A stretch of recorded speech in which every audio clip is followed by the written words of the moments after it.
හයි ඔයාලා මොනවා හරිම දෙයකට අසාමාන්‍ය බයක් තියෙනවද?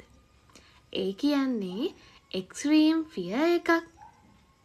එහෙම එක්ස්ට්‍රීම් ෆියර් එකකට අපි ඉංග්‍රීසි වලින් කියනවා ෆෝබියා කියලා. සමහරු ඉන්නවා ලේ වලට හරිම බයයි. එහෙම අයට අපි කියනවා හිමෝෆෝබියා කියලා. තවත් සමහර අය ඉන්නවා උස තැන් වලට හරිම බයයි. එහෙම අයට අපි කියනවා ඇක්‍රොෆෝබියා කියලා. තවත් සමහර අය ඉන්නවා පිරිසක් ඉදිරියේ කතා කරන්න හරිම බයයි. පබ්ලික් ස්පීක් වලට බය අයට අපි කියනවා ග්ලොසොෆෝබියා කියලා. තවත් සමහර අය ඉන්නවා විවාහයකට හරිම බයයි.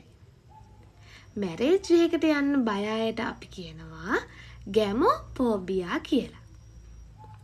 තවත් සමහර අය ඉන්නවා කාන්තාවන්ට හරිම බයයි. එහෙම අයට අපි කියනවා ගයිනෆෝබියා කියලා. ෆෝන් එක නැතුව ඉන්න බයයි නේද? එහෙම අයට අපි කියනවා නොමොෆෝබියා කියලා. ඔයාලට තියෙන අසාමාන්‍ය බයවල් මොනවද? තව ඔයාලා දැනගන්න කැමති අසාමාන්‍ය බයවල් මොනවද? කමෙන්ට් කරන්න. See you in the next video. Bye bye.